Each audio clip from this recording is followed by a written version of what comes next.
Hoi, schicker Pappmantel. Ich finde ihn grusig. Bring ihn mal zurück. Und dein Hemd?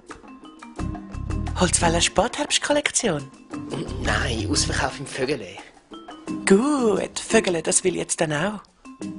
Nein, Rosi, ich mag nicht. Ich habe extra die Stoppeln dabei lassen. Komm jetzt. Und die Zähne sind auch nicht geputzt. Schatz, der Mundgeruch. Was hast du gegessen? Ein totes Kind? Nein, ein Büsi. Was hast du?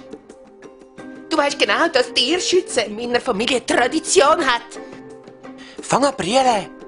Ich habe jetzt den ganzen Abend hübsch gemacht für dich. Du hebst jetzt an.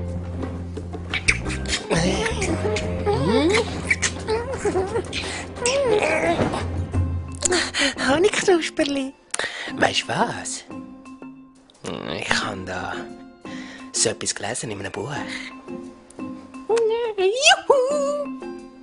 Ah, jetzt habe ich dir doch noch für etwas gut. Schmeckt nach Pfefferminz. Heb den Latz. Gut, dann halt. Ruhe jetzt. Und tschüss. Hey, wo gehst du? Rosi, hast du wohl selber gemerkt, dass ich schwul bin, oder? Hey, hast du jetzt gerade gefurzt? Honigknusperli! Das stinkt so.